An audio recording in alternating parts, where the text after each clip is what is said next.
हैदराबाद में no bulldozer भाई साहब, हैदराबाद में गरीबों पे जुल्म नहीं होने देंगे इन लोगों का। अस्सलाम वालेकुम everyone, we are back again with another new video. आज का जो हम रिएक्शन देने वाले हैं वो वीडियो ली है हमने SBM वर्ल्ड न्यूज़ से। ओरिजिनल वीडियो का लिंक डिस्क्रिप्शन में है।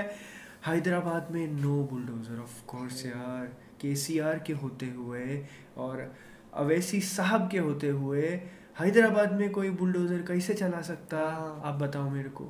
और दूसरी बात ये, हैदराबाद की जो बोली है, हैदराबाद की जो भाषा है, बहुत ज़बरदस्त लगती है मेरे को, बहुत ज़्यादा ज़बरदस्त। इंशाल्लाह एक दिन हम भी हैदराबाद में आएंगे और जितनी पब्लिक हैदराबाद से देख रही, थोड़ा सा सलाम कर दीजिए कमेंट सेक्शन में हमें, है ना। एंड देखते हैं ये वीडियो में। Let's start this. नहीं सर, अभी क्या बोले आप? कंप्लेंट कहाँ है? कंप्लेंट बताओ आप। गरीबों के ऊपर जुल्म करते आप। तरीका है ये कंप्लेंट, इसको कहाँ है? आप मंगाओ कंप्लेंट, इसका कंप्लेंट मंगाओ। क्या है साहब, तमाशा कर रहे हैं आप वहाँ? ये गवर्नमेंट को बदनाम कर रहे हैं आप वहाँ। KCR साहब एक तरफ बोल रहे गरीबों के साथ हूँ बोल रहे, तुम गरीबों के ऊपर जुल्म करते हैं। GHMC ACP टाउन प्लानिंग की जानिब से बंजारा हिल्स रोड नंबर 12 में चिकन शॉप को डिमोलिश किया जा रहा था। इस बात की इत्तला मिलते ही मिर्जा रहमत बेग वहां पर पहुंच गए। GHMC कमिश्नर रोनाल्ड रोज से बात करके चिकन शॉप का डिमोलिशन रुकवाया और इसी के बीच GHMC के कुछ वर्कर के साथ बहस भी हुई, जो कि वायरल हो गई। क्या हुआ बहस के दौरान, ये देखते हैं। नहीं सर, अभी क्या बोले आप? कंप्लेंट कहाँ है? कंप्लेंट बताओ आप। गरीबों के ऊपर जुल्म करते आप। तरीका है ये कंप्लेंट, इसको कहाँ है? आप मंगाओ कंप्लेंट, इसका कंप्लेंट मंगाओ। डॉक्यूमेंट्स क्या है साहब, तमाशा कर रहे हैं आप वहाँ? ये गवर्नमेंट को बदनाम कर रहे हैं आप वहाँ। KCR साहब एक तरफ बोल रहे गरीबों के साथ हूँ बोल रहे, तुम गरीबों के ऊपर जुल्म करते हैं। स्कूल वाले जाके पूछोगे क्या? स्कूल वाले से मैं कहीं पूछूं? उनका प्रॉब्लम पता चलता है सर आपको, उनका प्रॉब्लम पता चल जाए आपको। आप देखो साहब, ACP साहब का एक MLC हूँ, मेरे सामने तुम जबानी बात नहीं करना। तुम कंप्लेंट क्या है लाओ, और बात करता हूँ। मैं कमिश्नर पे जाके बात करता हूँ। मैं क्या है, तमाशा है ये? जाके देखो वहाँ पे नीचे जाने रोडों पे बैठे हुए, रोडा कब्जा कर लेके जाके उन लोगों को सताओ। अमीर लोगों को, गरीबों को सता दे तुम। अमीर लोग कितने खर्चा करो, बैठो मेरी गाड़ी में बता दो। बना ले रहे 4-5 फ्लोर बना रहे, वो अमीरों को नहीं जाओ। ए बाबू, हेलो, तुम्हें नहीं आ रहा? पीछे लो, पीछे ले आ रहा, पीछे ले आओ। सामने लो, तुम सामने ले। हैदराबाद में नो बुलडोजर, गरीबों पे जुल्म नहीं होते देते। हैदराबाद में नो बुलडोजर भाई साहब, हैदराबाद में गरीबों पे जुल्म नहीं होने देंगे इन लोगों का। क्या बात है भाई, चलो चल, अब देखने कोई इधर चल। भगा दिया बुलडोजर। ऐसा होना चाहिए, मंत्री लोग ना ऐसे आने चाहिए सपोर्ट में गरीबों को। ऊपर चलो, गाड़ी पे बैठो, तुम पहले गाड़ी पे बैठो।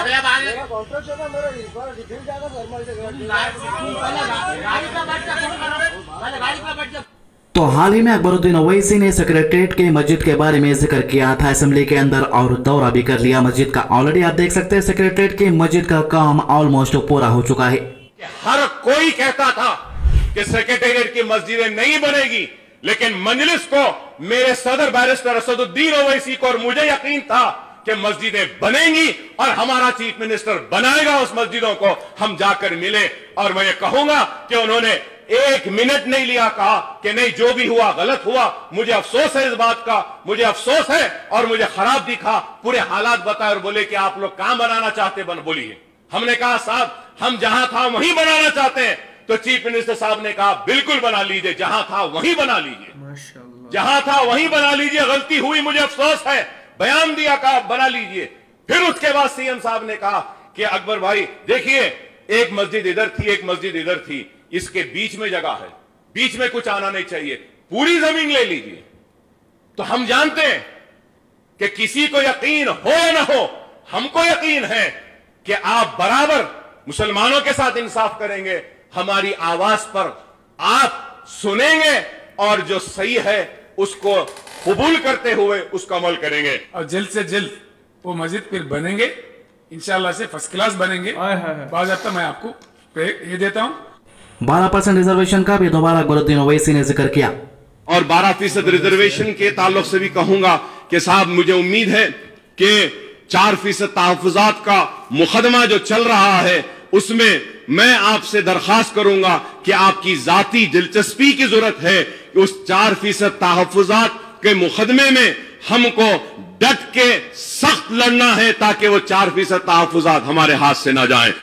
वहीं सचिन पायलट ने राजस्थान के अंदर अपनी स्पीच में कहा है कि आने वाले वक्त में राजस्थान, मध्य प्रदेश, छत्तीसगढ़, तेलंगाना के अंदर कांग्रेस की सरकार बनने वाली है और ये लोग बीजेपी को हराने वाले हैं। मगर सचिन पायलट को बता दूं कि तेलंगाना के अंदर बीजेपी की सरकार नहीं बल्कि तेलंगाना में टीआरएस की सरकार है, जो कि अब बीआरएस बन चुकी है। पार्टी 35-40 साल पुरानी है, जिनको संस्कार के बारे में जानकारी नहीं है, लेकिन छल कपट कर मनमुटाव कर द्वेष ईर्ष्या पैदा कर लोगों को आपस में झगड़ा कर वोट लेने का काम करते हैं। उनके जाने का समय आ चुका। इस साल के अंत में चुनाव होंगे। मध्य प्रदेश, राजस्थान, छत्तीसगढ़, तेलंगाना, चारों स्टेट में हमारी सरकार बनने जा रही है। मैं खास करके छत्तीसगढ़ के लोगों से, नौजवान भाइयों से बोलना चाहता हूँ, कांग्रेस वो पार्टी है जिसने हमेशा हमारे दलित भाइयों, आदिवासी भाइयों, ओबीसी भाइयों, छत्तीसगढ़ के लोगों को साधने का काम किया है, नीतियां बनाई है, योजना बनाई है, बजट दिया है, धरातल पर काम करके। तो गवर्नमेंट एम्प्लॉय सरों पर हेलमेट लगा लेके बैठ के काम कर रही है। वीडियो जगतियाल का बताया जा रहा है, बीरपुर मंडल का। गवर्नमेंट ऑफिस की सीलिंग जो है, सीलिंग के टुकड़े टूट कर नीचे गिर रहे, जिसकी वजह से ये लोगों की जान को खतरा है, ये लोगों का कहना है। यही वजह से हेलमेट पहनकर बैठे हैं, काम कर रहे हैं। सीलिंग ऊपर गिरने से ये लोग तो बच जाएंगे, मगर पब्लिक का क्या होगा ये भी सोचना चाहिए। सरकार गवर्नमेंट एम्प्लॉयज को लाखों की सैलरी देते हैं और काम पर लगवाते हैं, मगर सरकारी बिल्डिंगों को देखने पर पता ही नहीं लगता है कि ये लोगों की सैलरी इतनी होगी। तेलंगाना गवर्नमेंट को पहले जो है इस चीज की रिपेयरिंग करनी चाहिए, बाद में ये लोगों की सैलरी बढ़ानी चाहिए। अगर ऐसा नहीं कर है तो जो पब्लिक वहां पर आ रही है, वो पब्लिक के लिए बाहर हेलमेट की फैसिलिटी रखना भी जरूरी है। तेलंगाना के सीएम का कब्रिस्तान की जमीन पर सवाल करने पे तेलंगाना के सीएम ने कहा कि 125 एकड़ जमीन मुसलमान कब्रिस्तान को दिया जाएगा। और जहां तक कब्रिस्तान का सवाल है, कुछ मात्रा में आपको म्युनिसिपल मिनिस्टर ने दिलाया है, लेकिन वो बस नहीं हो रहा है। मैंने ऑर्डर दिया है 125 एकड़ आपको देने के लिए। बिल्कुल मेडचल, मल्काजगिरी जिले में कुछ गाँव में, 2-4 गाँव में 125 एकड़ की अराजी मिला और रंगारेड्डी जिले में 112 एकड़ का मिला। तो इसमें से 125 एकड़ कल शाम तक आपको जीवो मिल जाएगा। वीडियो को ज्यादा से ज्यादा शेयर कीजिए। अल्लाह हाफिज। टारगेट करके छेड़ा जा रहा है उत्तराखंड में। दिन ब दिन लव जिहाद के नाम पर जिस प्रकार से बारकोट में एक केस हुआ था और बारकोट के हिंदुओं ने, उत्तरकाशी के हिंदुओं ने जो सबक इन मुल्लों को सिखाया है, मैं उन तमाम हिंदुओं को हृदय से धन्यवाद प्रकट करता हूँ। अस्सलाम वालेकुम, welcome to SMD world news. तो आज के वीडियो में हम बात करने वाले हैं राजा सिंह की। इसने 2 दिन पहले एक पोस्ट किया था, कहा था कि पाकिस्तानी लड़की ने अपने पिता से ही शादी कर ली, जबकि फैक्ट चेक वालों ने इसे फेक न्यूज करार कर दिया, मगर इसके बावजूद इसने ट्वीट डिलीट नहीं किया। ये हिमाचल प्रदेश जाने के बाद उत्तराखंड गया, केदारनाथ मंदिर गया, जो हिंदुओं की सबसे पवित्र मंदिर मानी जाती है। लोग यही सोच रहे थे कि वहाँ पर पहुँचने के बाद कोई अच्छा मैसेज देगा मुल्क के लिए, मगर कि वहाँ पर जाने के बाद भी जो है ये इस्लाम मुसलमानों के खिलाफ जहर उगलने का काम नहीं छोड़ा। वहाँ पर जाने के बाद इसने सबसे पहले लव जिहाद के बारे में बात की, फिर उसके बाद हिंदू राष्ट्र के बारे में बात करते हुए कह रहा है कि हिंदू राष्ट्र बनने में अगर कोई भी बीच में आएगा तो उसे हटा दिया जाएगा रास्ते पर से। ये बात करते करते इसने असदुद्दीन ओवैसी का भी नाम लिया है। बड़ी अफसोस की बात है दोस्तों, आपने लाखों मुसलमानों को हज के लिए जाते हुए देखा होगा। क्या हज पर जाते हुए किसी भी एक मुसलमान को अपने गैर मुस्लिम के बारे में बात करते हुए या गैर मुस्लिम मजहब के खिलाफ बात करते हुए सुना है? आपको ऐसा वीडियो पूरा सर्च करने पर भी इंटरनेट पर नहीं मिलेगा। राजा सिंह को बीजेपी वालों ने पहले ही सस्पेंड कर दिया है। अपने ऊपर लगा सस्पेंड हटाने के लिए नए नाटक कर रहा है डेली। किस तरीके से ये वहाँ पर जाने के बाद भी मुसलमान, इस्लाम, लव जिहाद, हिंदू राष्ट्र की बात कर रहा है, आपको देखिए और सुनिए। साथ ही साथ देहरादून के विकास नगर में भी हिंदू बहन बेटियों को छेड़ा गया। वहाँ के हिंदूवादी संगठन संगठित हुए और क्या परिणाम वहाँ पर आया और क्या रिजल्ट आया, ये सबने देखा है। मैं उत्तराखंड के हिंदुओं को एक निवेदन करना चाहता हूँ, मैं राय सिंह विधायक तेलंगाना से। अगर आप संगठित होगे ना तो कोई भी मुल्ला हमारी बहन बेटी की तरफ आंख उठाकर नहीं देखेगा। ये मैं बात आपको सत्य बोल रहा हूँ, क्योंकि उत्तराखंड में मैंने देखा है हर एक क्षेत्र का एक हिंदूवादी संगठन, हर एरिया का एक हिंदूवादी संगठन, यानी उत्तराखंड का हिंदू बिखरा हुआ। अगर हम हाथ खोल कर लड़ेंगे तो दुश्मन से नहीं लड़ सकेंगे, मुट्ठी बांधना होगा दुश्मन, तभी उत्तराखंड में हिंदू बहन बेटियों की हम रक्षा कर सकते हैं। आज उत्तराखंड यानी धरती का स्वर्ग कहा जाता है, लेकिन हमारे इस धरती के स्वर्ग को नर्क बनाने का एक षड्यंत्र इन मुल्लों द्वारा किया जा रहा है। चारों धाम के आजू बाजू मुल्लों की संख्या बढ़ रही है। तो क्या आप चाहेंगे धरती के स्वर्ग में गौ माता का कटे? क्या आप चाहेंगे लव जिहाद हो? क्या आप चाहेंगे कि हमारा उत्तराखंड अंधकार में जाए? इसलिए मैं हिंदूवादी संगठनों से निवेदन करना चाहता हूँ, सरकार जो करेगी सो करेगी, लेकिन हिंदू होने के नाते हमारा भी कर्तव्य बनता है मुट्ठी बनकर इन लव जिहादियों को सबक सिखाए। भारत माता की जय, जय सिया राम। इसलिए मेरे 100 करोड़ हिंदुओं से निवेदन करना चाहता हूँ कि अगर भारत में हिंदू समाज को अगर सुरक्षित रखना है तो हमारे भारत को हिंदू राष्ट्र घोषित करना है। साथ ही साथ जो देश विरोधी ताकतें हैं, जो धर्म विरोधी ताकतें हैं हमारे भारत में फल फूल रही है, इनको हमारे देश से मार भगाना है, चाहे वो ओवैसी हो या और कोई भी हो। अगर हिंदू राष्ट्र के बीच में कोई भी आएगा वो बचेगा नहीं। ये संदेश 100 करोड़ हिंदुओं को, उन गद्दारों को देना है। भारत माता की। हाल ही में अपडेट आया था कि केदारनाथ मंदिर के पास जाने पर कोई वीडियो नहीं बनाएगा, मगर ये वीडियो कैसे बना रहे हैं वहां पर खड़कर। इसके बाद पर आप लोगों की क्या राय है कमेंट करके जरूर बताइएगा। जैसे कि आपने देखा स्टार्टिंग में, Hyderabad is a very stable state. Maharashtra भी काफ़ी हद तक बहुत अच्छी स्टेट है, बहुत अच्छा यहाँ पे बैलेंस है।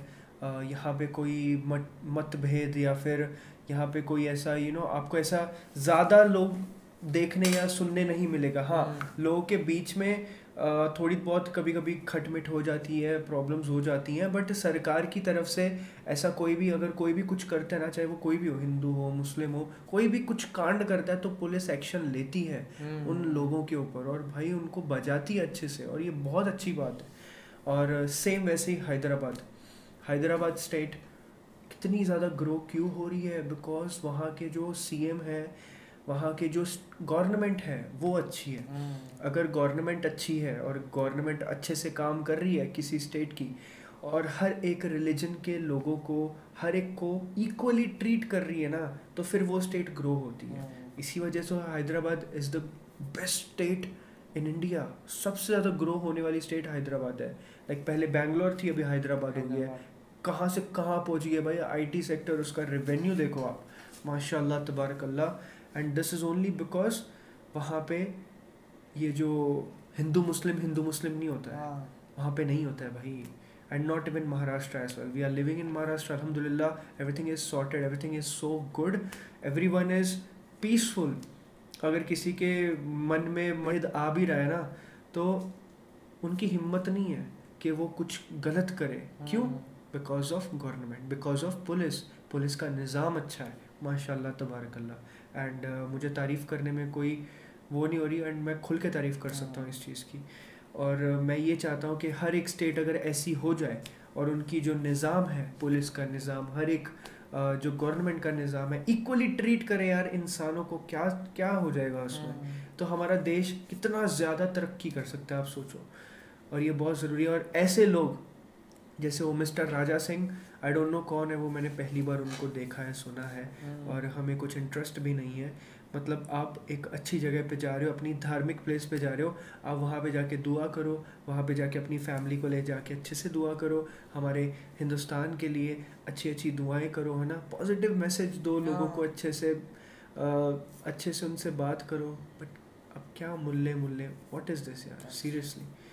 मतलब यही वो लोग होते हैं जो हिंदुस्तान में रह के मुसलमानों को गाली देते हैं और दुबई में जाके अय्याशी करते हैं। वही मुसलमानों की कंट्री में, इस्लामिक कंट्री में। क्या यार, ये गलत है ना।